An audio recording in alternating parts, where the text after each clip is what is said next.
Welkom terug by ons Afrikaanse lesstudie vir hierdie week. Ons gaan voort met ons in-diepte Bybelstudiereeks om 'n hegter verhouding met God te hê. Ons is by les 5 en ons gesels die week oor hoe om die Bybel te lees. Dink terug aan die dag toe jy jou eerste Bybel ontvang het. Miskien was jy nog 'n kind en dit was dalk 'n geskenk van 'n familielid af, of dalk het jy dit as 'n volwassene vir jouself gekoop. Hoe lank jy nou jou Bybel het, is nie hiervan belang nie. Dink eerder aan watter waarde jy daaraan heg.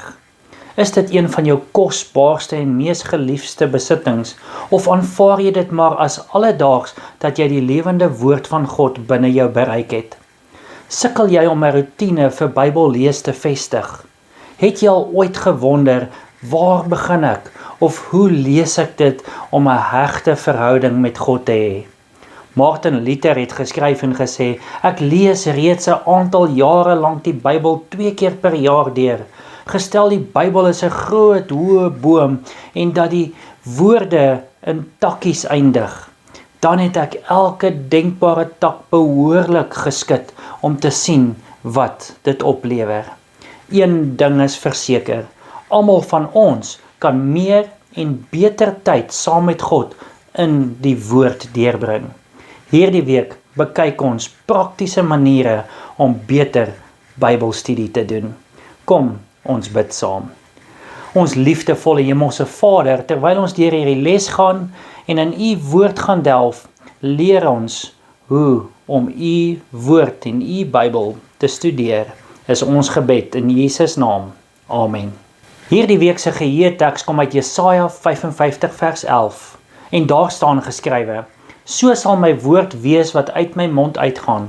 Dit sal nie leeg na my terugkeer nie, maar doen wat my behaag en voorspoedig wees in alles waartoe ek dit stuur.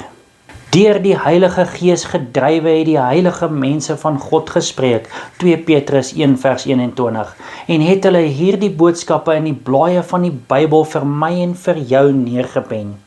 Hierin kry ons juwele wat lewe, hoop, bemoediging en vertroosting gee. Sommige is met die eerste oogopslag sigbaar, maar ander moet versigtig gesoek word.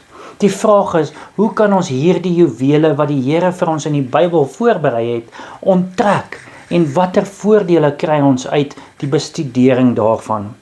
Ons kyk hierdie week na 2 hoofpunte.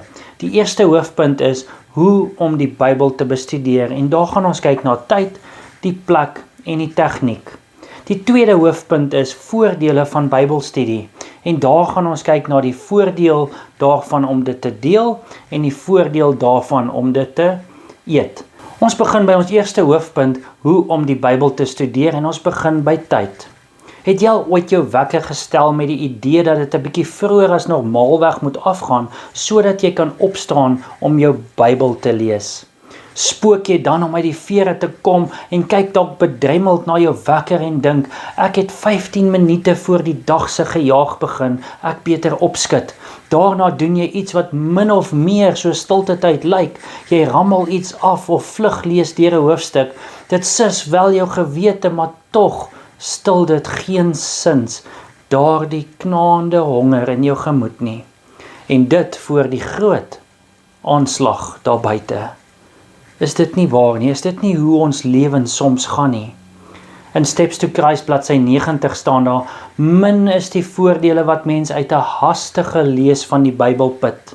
Jy kan selfs die hele Bybel deurlees en steeds nie daarin slaag om die skoonheid daarin raak te sien of om die dieper en verborgde betekenisse te verstaan nie. Wat is die beste tyd om die Bybel te studeer, is die vraag. Ons moet ons reaksie ontleed met 'n agneming van 2 faktore, die tydsfaktor en die kwaliteitsfaktor. Ons sal natuurlik meer baat vind by die opsy sit van 'n uur in ons skedule vir Bybelstudie as om slegs 5 minute daaraan te wy. Die tyd wat ons aan studie wy, kan egter nie beperk word tot 'n oppervlakkige lees van die Bybel nie. Dit is waar ons motivering te sprake kom. Waarom lees ons die Bybel? Sis ek net my eie gewete, of soek ek bloot net kennis, of het ek 'n diep begeerte om meer van die Here te weet? Ons sal die meeste uit ons Bybelstudie kry wanneer dit 'n tyd word om by God te wees, Jeremia 29:13, en julle sal my soek en vind, as julle na my vra met julle hele hart. En as ons verlustig in die Here, Psalm 37 vers 4, en verlustig jou in die Here, dan sal hy jou gee die begeertes van jou hart. En wanneer ons in die bladsye daarvan soek vir God se spesiale boodskap vir ons, gee jou tyd oor aan God. Ja, jy is besig en het so baie dringende dinge wat jou tyd in beslag neem. Niks is egter waardevoller as 'n mens se tyd met God nie. Johannes 15:1-8 sê, ek is die ware wynstok en my Vader is die landbouer. Elke loot wat in my nie vrug dra nie, neem hy weg. En elke loot wat vrug dra, die maak hy skoon, sodat dit meer vrug kan dra. Julle is alreeds rein deur die woorde wat ek tot julle gespreek het. Bly in my, soos ek in julle. Net soos die loot geen vrug kan dra van homself, as dit nie in die wynstok bly nie, so julle ook, as julle nie in my bly nie. Ek is die wynstok, julle is die lote. Wie in my bly, en ek in hom, hy dra veel vrug, want sonder my kan julle niks doen nie. As iemand in my nie bly nie, word hy uitgewerp soos die loot en verdroog, en hulle maak dit bymekaar en gooi dit in die vuur, en dit verbrand. As julle in my bly, en my woorde in julle, sal julle vra net wat julle wil hê, en julle sal dit verkry. Hierin is my Vader verheerlik, dat julle veel vrug dra, en julle sal my disippels wees. Wat sê Jesus hier oor die feit dat ons in hom moet bly? Waarom is dit so onontbeerlik vir die geloofslewe? Jy sien, ons kan nie sê ons is Christene as ons nie in Christus is nie, as ons nie tyd saam met Christus spandeer met gebed en in diepte Bybelstudie nie, as ons nie tyd saam met God in sy woord spandeer nie. So kom ons kyk volgende na die plek.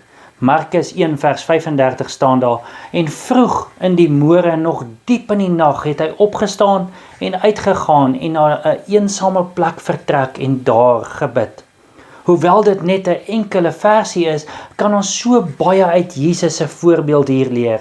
Lank voor dagbreek het hy buite toe gegaan, dit wil sê die stad se alledaagse herwar verlaat, sodat hy alleen op 'n eensame plek kon wees om met sy Vader te praat.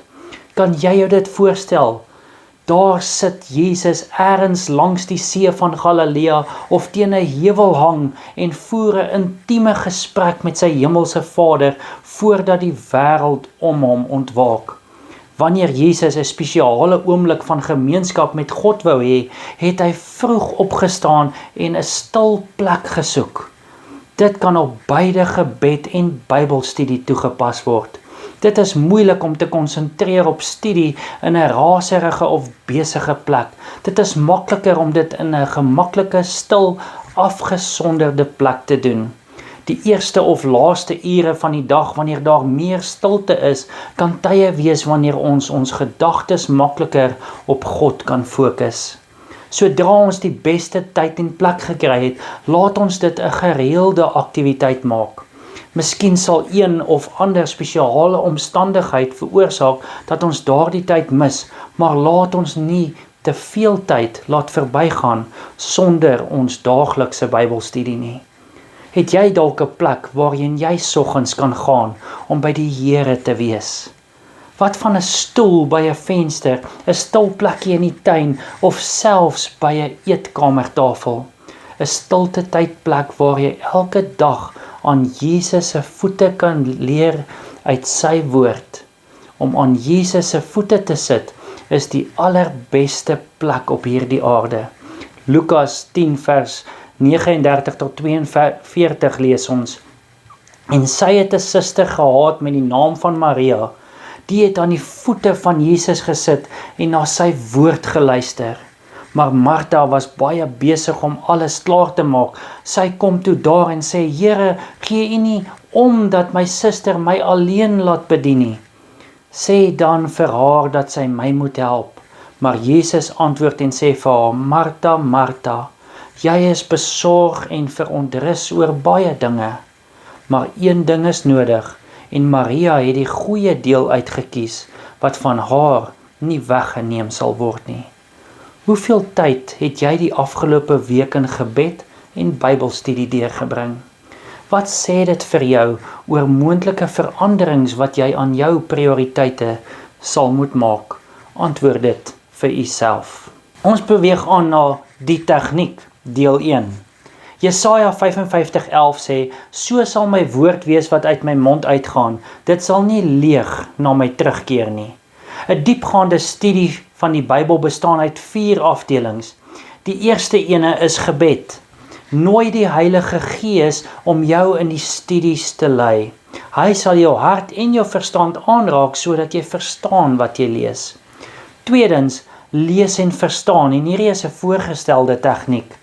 Kies 'n vers of gedeelte uit die Bybel, skryf dit neer om te help om dit in jou gedagtes te graweer. Onderstreep die sleutelgedagtes en skryf die sleutelgedagtes neer wat daardie sleutelgedagtes inspireer.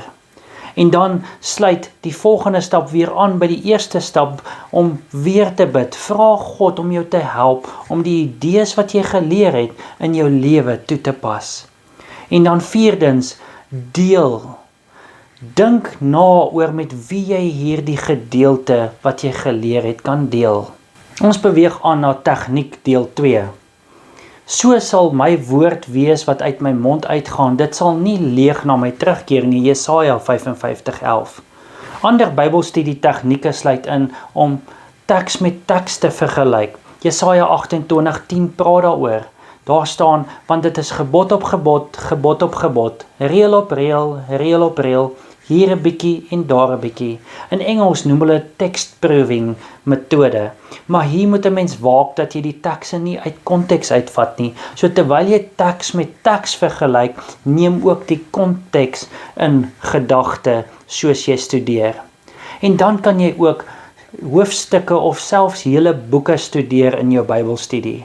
Of jy kan 'n onderwerp studeer met behulp van konkordansies, of raadpleeg Bybelkommentare of woordeboeke, of jy kan gedeeltes uit die Bybel studeer parallel met The Conflict of the Ages reeks deur Ellen White. Op dieselfde wyse wat ons vriendskappe deur middel van variasie en avontuur bewaar, behoort ons daaglikse afsprake met God met behulp van uiteenlopende benaderings tot Bybelstudie vars en lewendig gehou te word.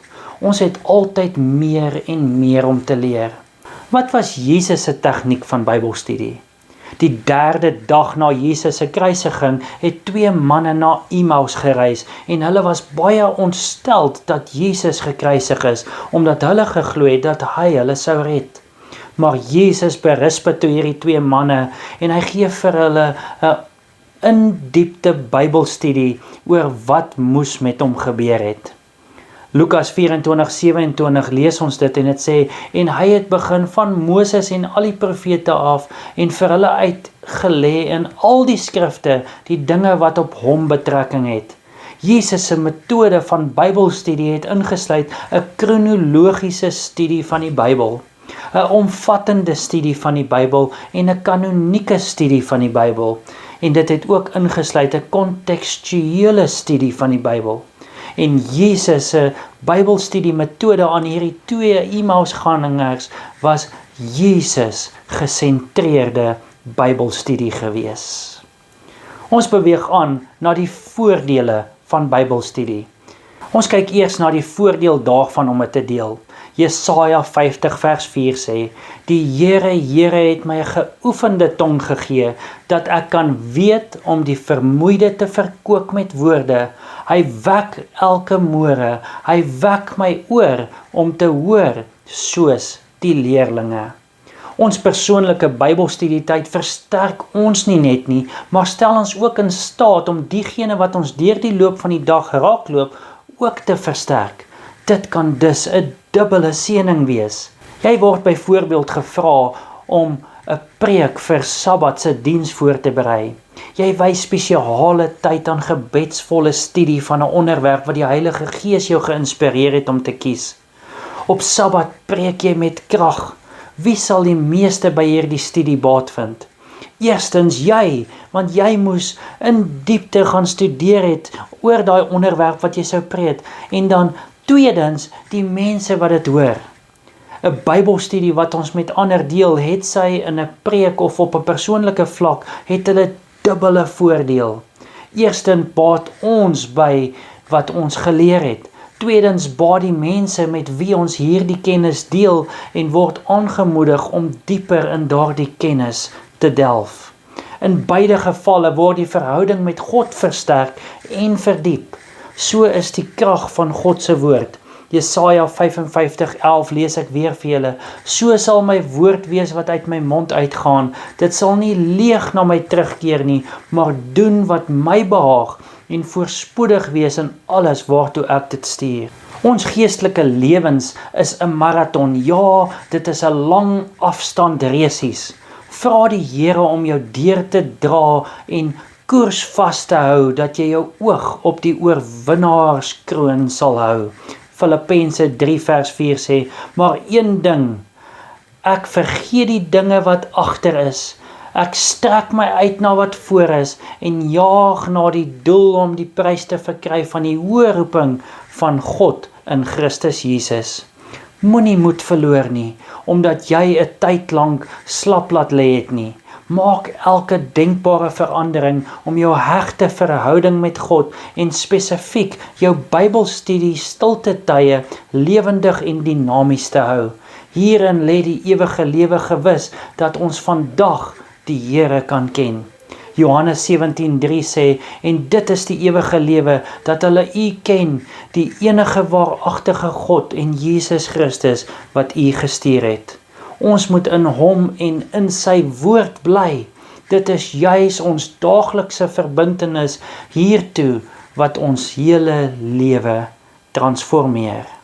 Ons beweeg aan na die voordeel daarvan om dit te eet. Psalm 119 vers 103 sê, hoe soet is U beloftes vir my verhemelte, meer as heuning vir my mond. Ons moet die woord van God eet. Jeremia 15:16 sê, toe U woorde gevind is, het ek hulle opgeëet, en U woord was vir my vreugde en vrolikheid vir my hart, want U naam is oor my uitgeroep, Here God van die leerskare.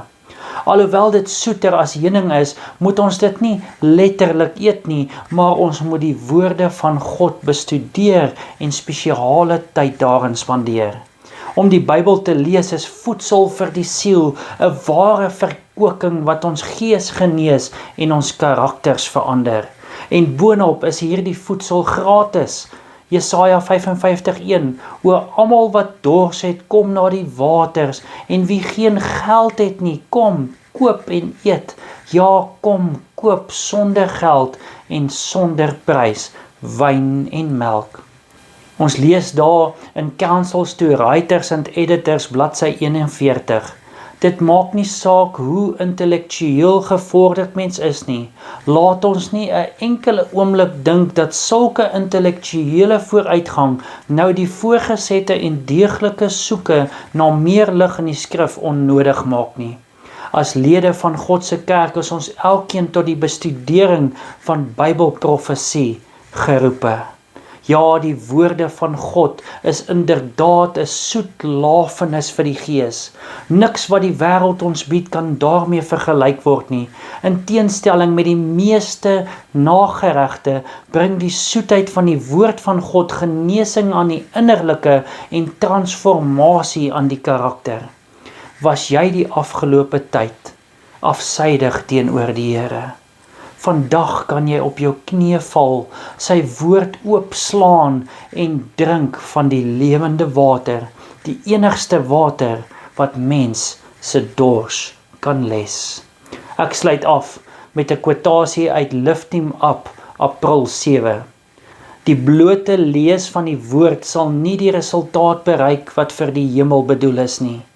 Dit moet bestudeer en in die hart gekoester word. Die kennis van God word nie sonder geestelike inspanning verkry nie. Ons moet die Bybel ywerig bestudeer en God om hulp van die Heilige Gees vra, sodat ons sy woord kan verstaan. Ons moet een vers neem en die gedagtes konsentreer op die taak om die gedagte vas te stel wat God in daardie vers vir ons geplaas het. Die woord van God is die brood van die lewe. Diegene wat hierdie woord eet en verteer en dit deel maak van elke aksie, van elke karaktertrek, groei sterk in die krag van God.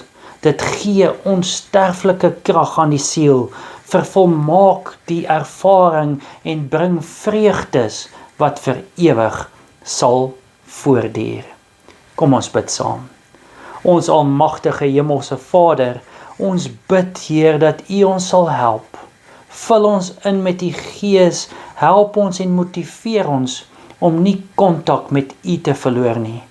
Help ons om daagliks spesiale tyd saam met U te spandeer.